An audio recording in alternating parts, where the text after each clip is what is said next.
you didn't tell me any of this stuff was going on. I would have never known. I was like, good. It's not about me. Right. I'm doing what I'm doing.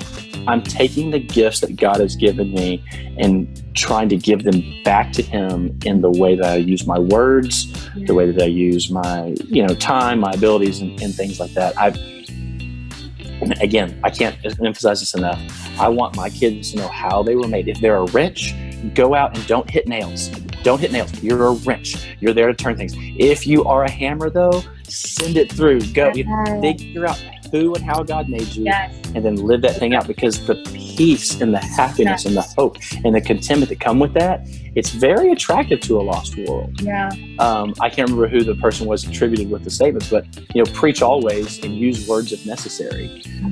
People are attracted to that idea, and I want people's lives to be improved because I want to take as many people with me in this life to the next one. It's going to be great to see people there be like, hey, and doing that catch up deal. Love people.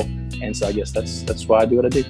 I love that. Authenticity speaks volumes. And I think that's something, and Nate, I just knowing Nate, for you guys who don't know him, I know him very well on a personal level and a professional level. And just being able to, like, he doesn't just talk a good game, he literally walks it out. And that's huge. It's like being that light in the midst of darkness. I always say, be the salt of the earth, be the city on the hill. People, you don't have to say, I'm a Christian, for people to know that you're different. In fact, I hardly ever say that typically. They're like, there's something about you, there's something different about you.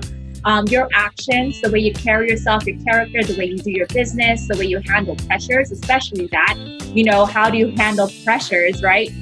So let's talk about that actually. As an entrepreneur, what would be the biggest challenge that you face as an entrepreneur? And tell us, how did you overcome it? Yeah, so again, I can only deal with me. Okay, and please don't try. A very good friend of mine who's now passed, his name is John Bazania. He was a seminary professor of mine. He was also the pastor at Houston's First Baptist Church, where I was. He was the pastor emeritus. He was the one who was there before. I used to drive him to the airport in seminary. Long story behind that, but one time we were driving to the airport, and he said to me, when Billy Graham was on television, he goes, I changed the way I preached because he goes, and somebody played for me that tape, and he used to call me Ethan Allen. Ethan. I didn't correct him. He was like, Ethan.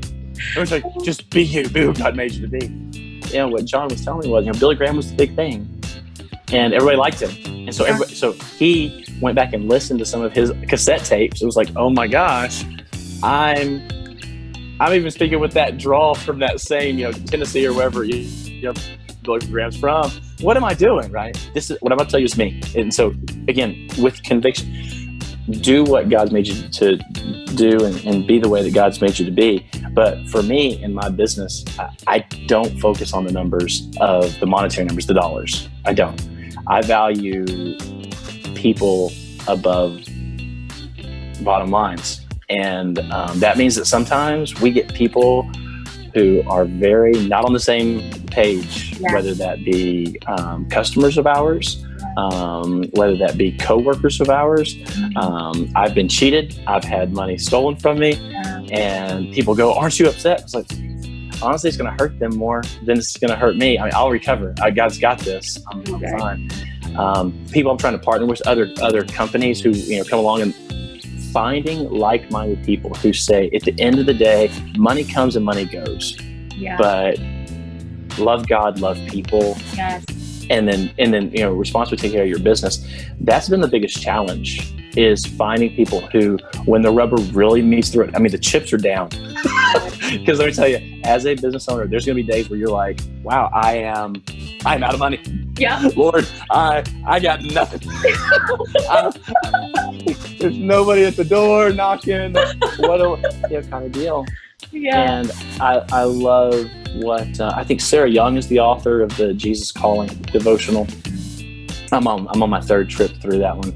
I don't agree with everything that she says theologically, but guess what? I don't agree with what anyone in the world says completely theologically. It's not that way. But so much of what her devotional Jesus Calling is about is just tomorrow worries about itself. Today, do you have breath? Yeah. Okay, cool.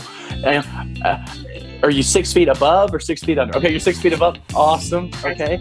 Then in this moment right now, just walk with him, just be with him, just trust him and do the next thing. It's when we get anxiety and worry. Yet yesterday's devotional was about the idea of fear and how we bury this fear and it becomes anxiety, and ultimately it begins metastasizing itself where we get fear of fear. Yeah. And then it just spirals out of control, right? Well,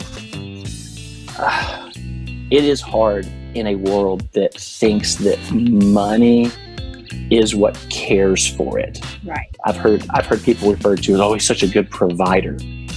Is he? Did he have any relationship with his kids? Oh, I understand. Y'all live in a multi-million-dollar house and things like that, but what actually is provision? So good, Nick. So yeah. Good. So for me, finding people who are willing to say, yeah, we're going to take the hit because the people are more valuable. And the number of anecdotal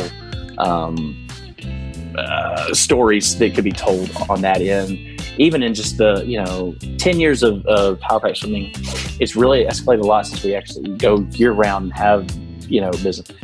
It's maddening how much people trust in money. The Bible tells us, do not trust in the uncertainty of riches. Yes. It also tells us that those who desire to be rich pierce themselves through with many pangs. The love of money is the root of all kinds of evil. Just those three alone. Jesus taught more on money than any other subject. Yes, okay? And the things that he says aren't the narcissistic, sociopathic CEOs of, publicly traded company stuff is out there. It's not. And if you want to go try to find hope and joy and peace in those things, you will be eating mud, thinking you're drinking water because you're in a broken cistern that holds no water.